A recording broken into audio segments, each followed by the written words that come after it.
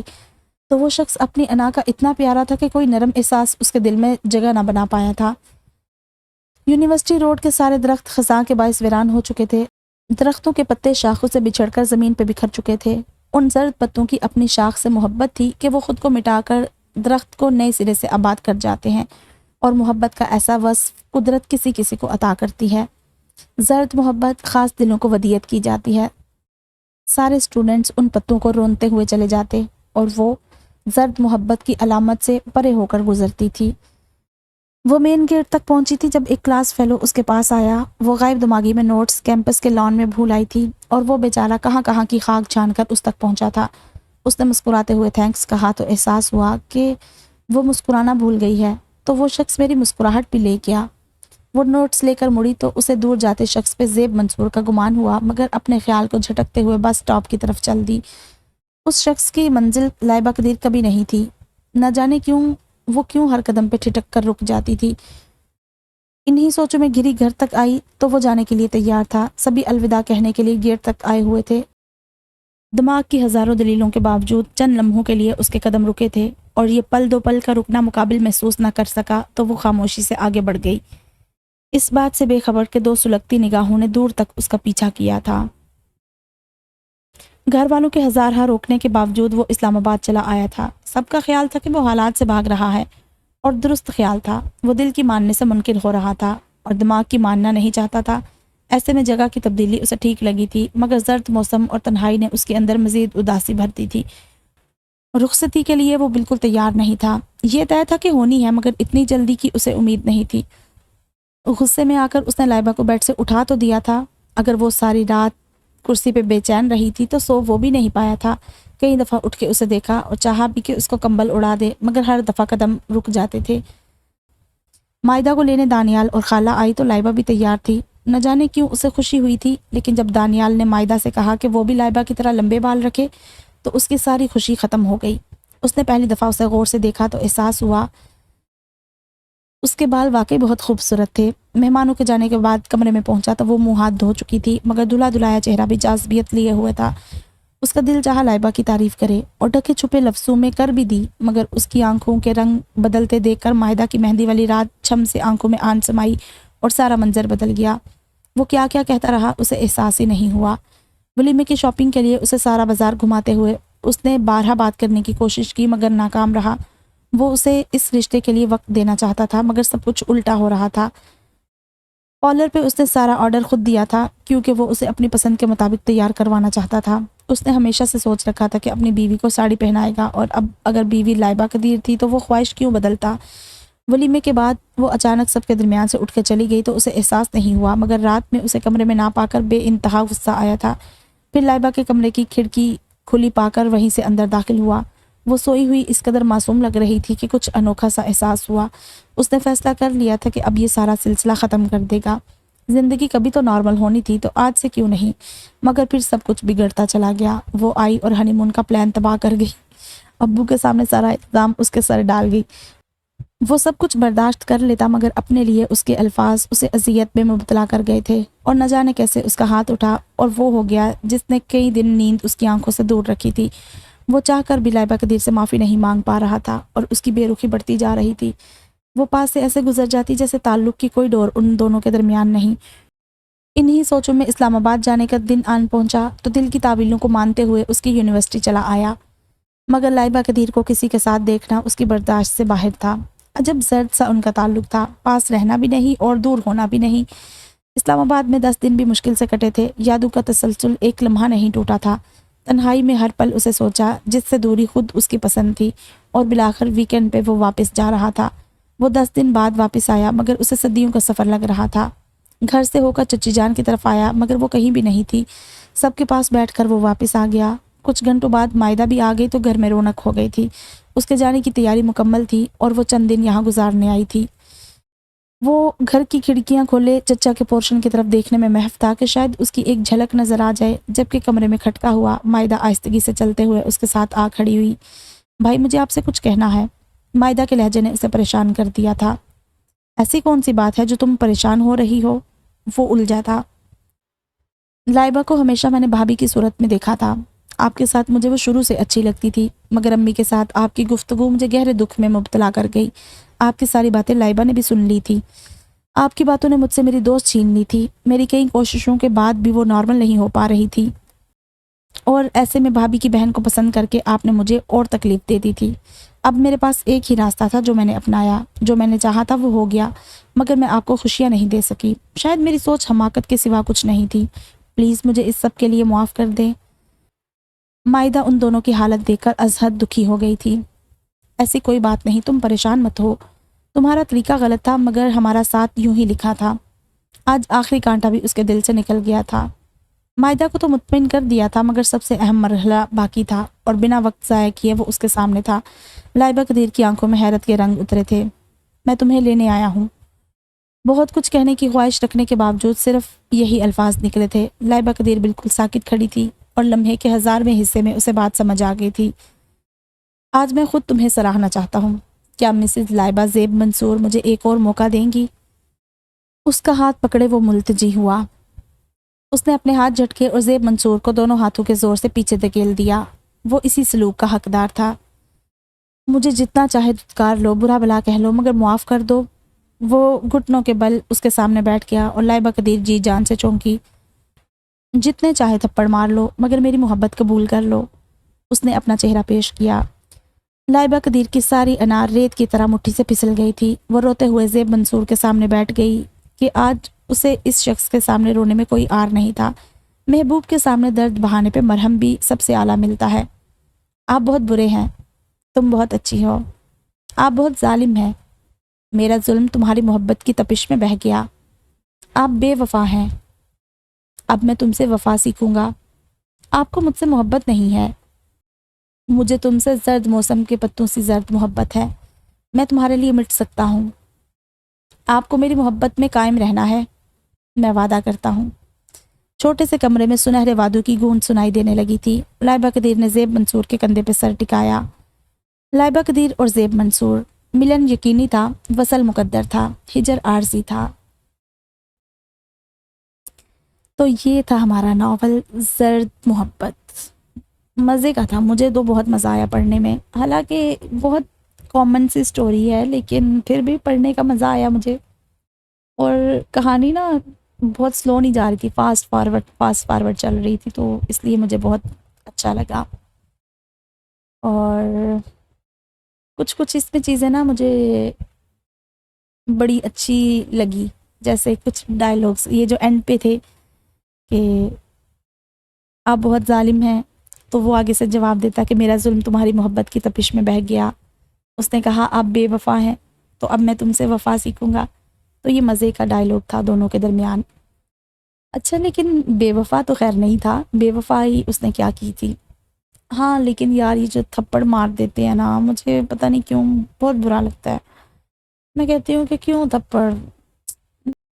مجھے یہ سمجھ نہیں آئی کہ لڑکے کے ماں باپ کو ذرا بھی اپنے بیٹے پہ اعتبار نہیں تھا، ماں نے بھی اس پہ اعتبار نہیں کیا، اور باپ تو بھائی سننے کو راضی نہیں تھا، جو کہ غلط بات ہے۔ بھائی اپنے اولاد کا آپ کو پتہ ہوتا ہے اور آپ کو ان کی بات سننی چاہیے اور ان کی بات ماننی چاہیے۔ اور یہاں تو ہونا کہ لڑکی بھی کوئی ایسا الزام لگا رہی ہے، لڑکی نے بھی کوئی الزام نہیں لگایا، اس نے تو کچھ کہا ہی نہیں۔